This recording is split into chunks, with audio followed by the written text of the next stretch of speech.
The Sweet Sound of Success show is brought to you by the Mentor Studio. The Mentor Studio is an exclusive mentoring and training program for social influencers, business owners, entrepreneurs, coaches, and startups, bringing personal development to the underserved around the world. This is the Sweet Sound of Success with Sue Wilhite, Profit Attraction Master. Dawna Campbell has helped people around the world live the life they desire and deserve. She is a #1 international best-selling author of Financially Fit, Living the Secrets to an Abundant and Prosperous Life. She has been a financial advisor and managing principal of an investment firm. And now she mentors and empowers heart-centered business owners and entrepreneurs to realign their inner balance and gain infinite prosperity. With over 25 years of experience, she has shared the stage with notables such as Lisa Nichols, Dr. Joe Vitale, Sharon Lechter, and Kevin Harrington. She has been featured on Fox News, NBC, the Los Angeles Tribune, Yahoo Finance, and Roku TV. Welcome, Dawna Campbell. Thank you. And thank you for having me here, Sue. It's a pleasure and an honor to share with you guys today. Yeah, well, I'm thrilled. We met through the Mentor Studio, and this has been a fantastic experience. And I'm really honored that you are coming on the show. So I wanted to share with those viewers who have never seen my show before that the subtitle of this show is The Hero's Journey for the Entrepreneur's Soul. And I include 5 pieces of Joseph Campbell's structure of the hero's journey in talking to entrepreneurs, because I think that entrepreneurs have a unique, very unique, if that isn't an oxymoron, way of being in the world. And I think their journey is both unique and universal. Mm-hmm. And so the 5 stages that we're going to be talking about today, and the first one, if you see any of my episodes, you know I chuckle and snort at this one. The ordinary beginning, ha ha ha. No entrepreneur has an ordinary beginning. Just doesn't happen. The call to action that launched Dawna, in this case, on the path. The big hairy monsters that she got to play with and possibly overcome or transform. Then the 2 pieces that I think are the most important in any entrepreneur's journey, and that is the allies, the mentors, the guides, the folks that helped, the people who cheerled for you and, you know, got you going. And finally, what Joseph Campbell calls coming home again. Because once you have accepted that first dollar as an entrepreneur, it changes you forever, for good or for bad. It's a complete change. And there is something about what happens to you as an entrepreneur that folks at home in the home space may or may not be participating in, and may not understand or accept, or maybe they look at you funny, or maybe they still continue to be cheerleaders. But it's always a fascinating part of the entrepreneur's journey. So Dawna, what was your ordinary beginning? Well, I started my career as a business owner and an entrepreneur when I was in the financial services industry. And then I went into the management side and was a managing principal for an investment firm. So my entire life, I've always been in that realm because I didn't necessarily really like working for other people. I wanted to work for myself. So I started off my career and my professional life doing those things because I had a passion for helping people create abundance and wealth in their life, because I grew up near the poverty line in Silicon Valley. Ah, And at the height of my career, I was responsible for $500 million of other people's money. So if you want to talk about stress, worry, pressure, I'm your gal. I've been there. wow. $500 million. Yes. That's a portfolio and a half. Yes. Wow. Wow.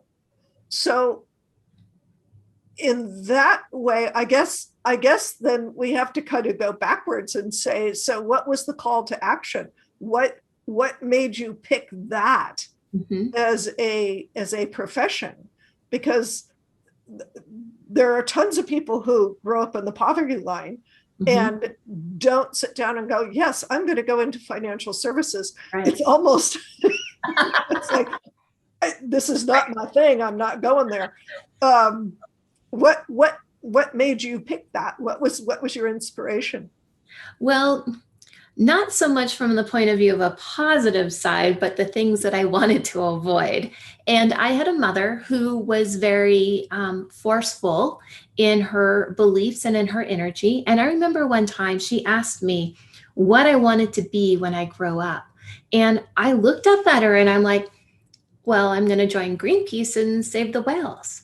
And that was not the right answer because we're at the height of the women's liberation movement. I lived in Silicon Valley. We were near the poverty line, and it was the time that women could be anything they wanted in the world, work in a man's world, and still have a family. So it was just through that energy that I started becoming passionate about helping other people because my mom wanted opportunities for me that she didn't have.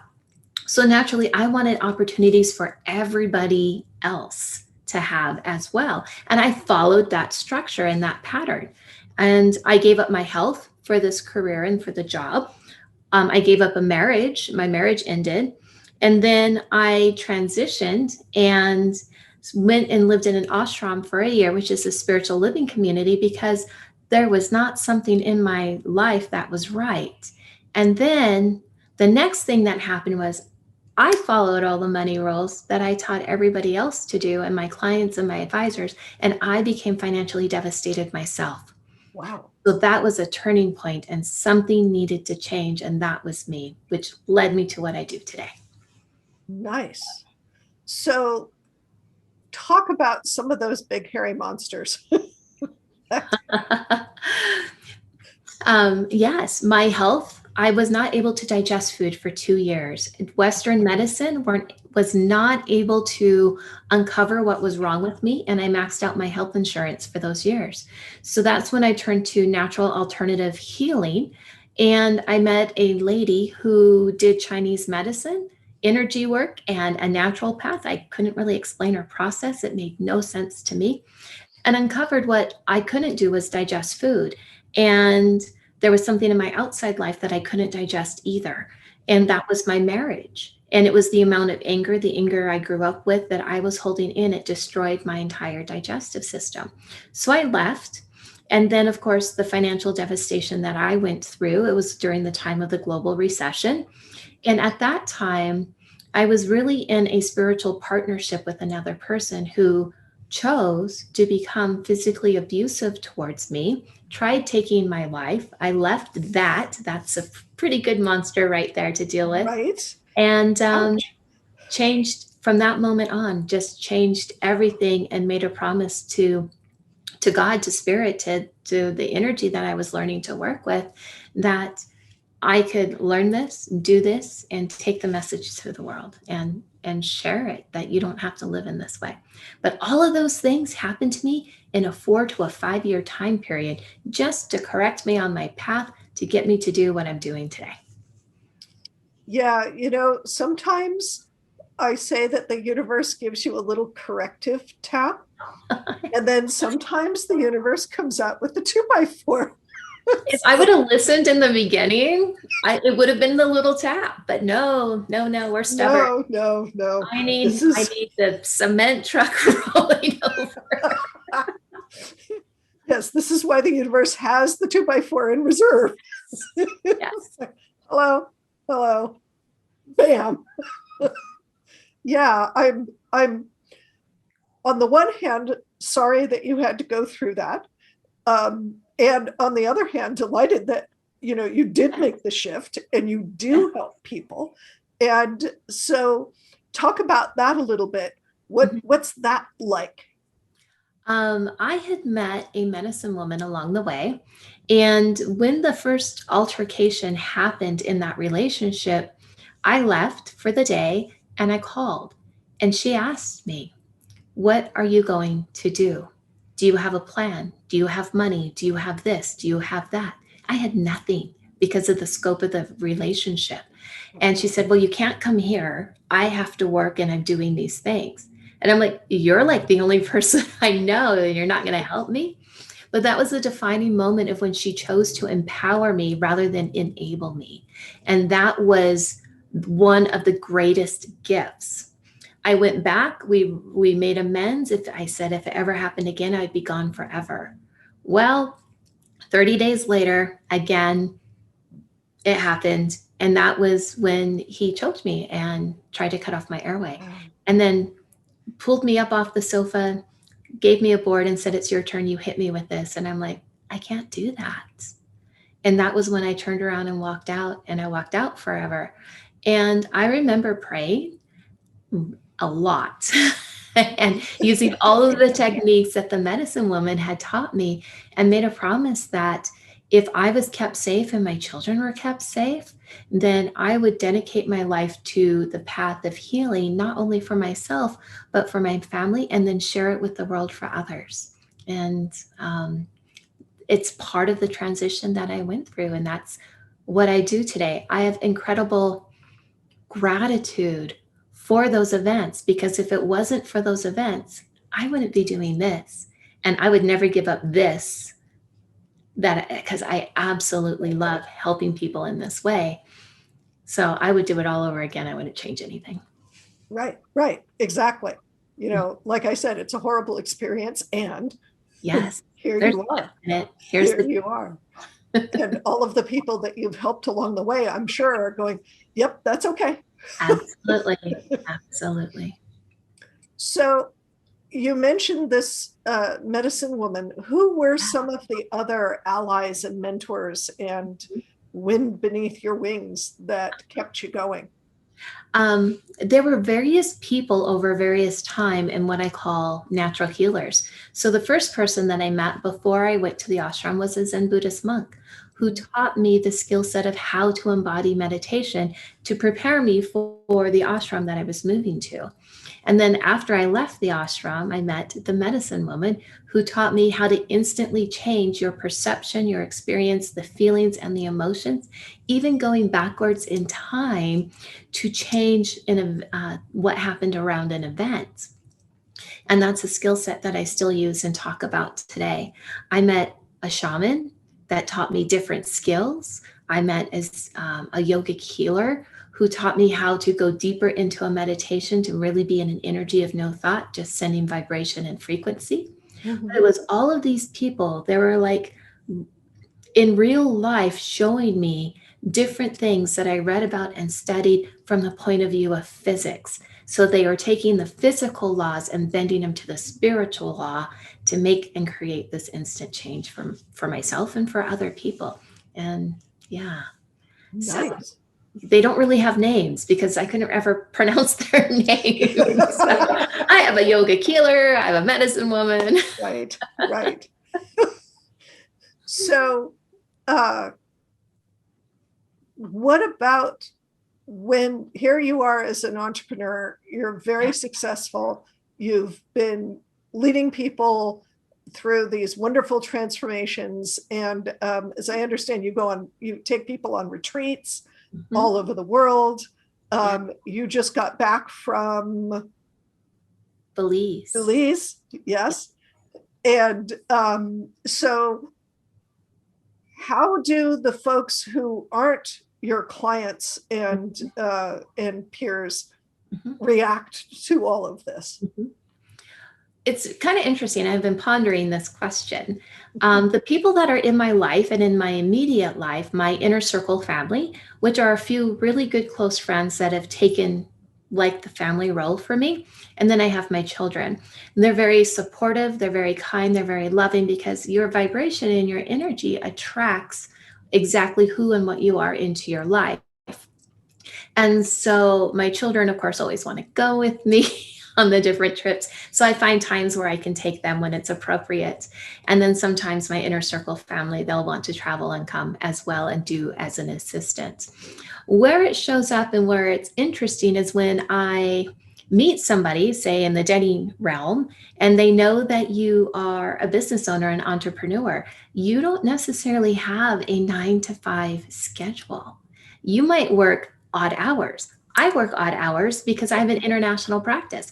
I have clients in Malaysia that are like 15 hours ahead of me. Right. So sometimes I have to be on the phone late at night or really early in the morning to work with them because of our time differences. Exactly. And so sometimes there's not always that understanding because they go to work, it's 9 to 5, and they come back home.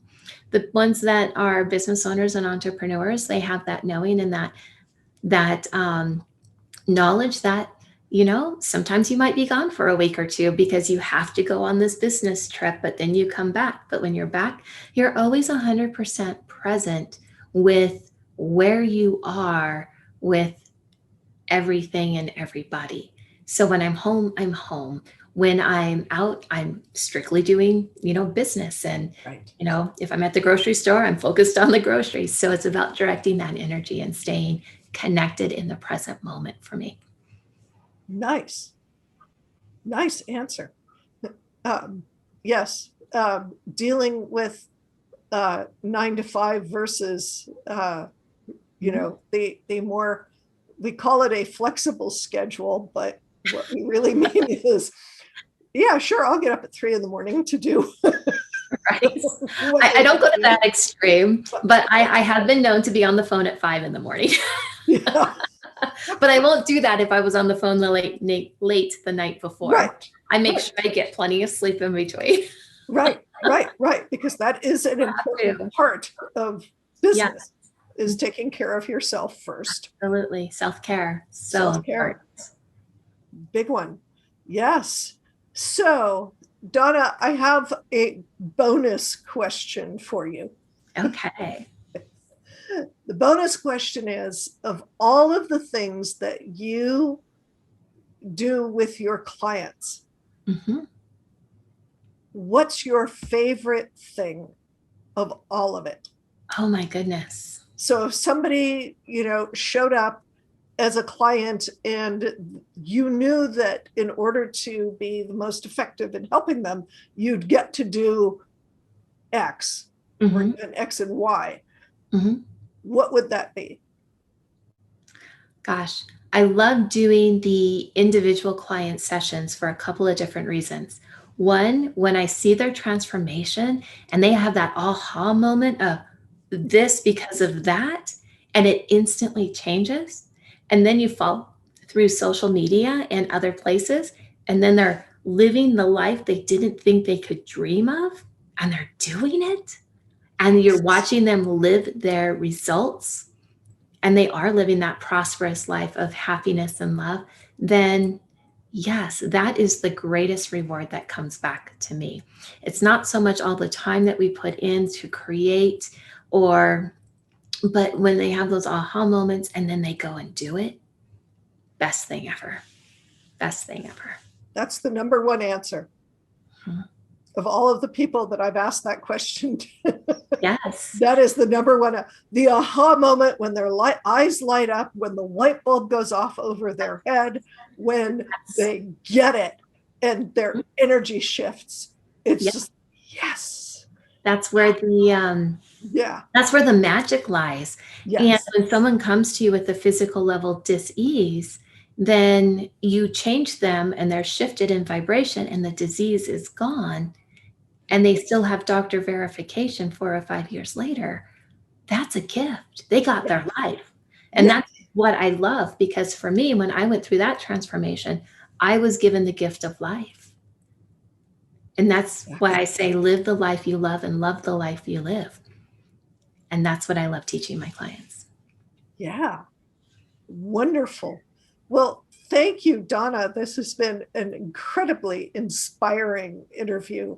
I love your hero's journey. Um, and it's so amazing what we get to go through in order to do what we need to do. What the universe says, yeah, do that. Yeah. Exactly.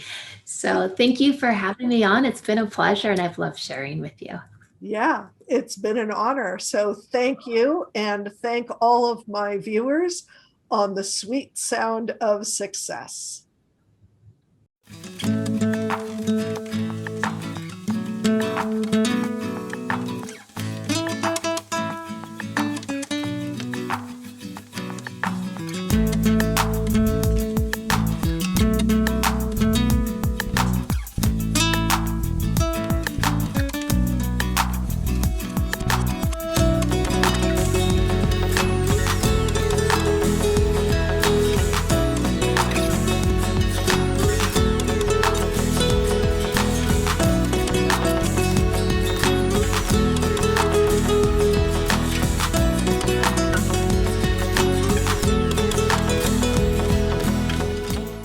What are your dreams for your business?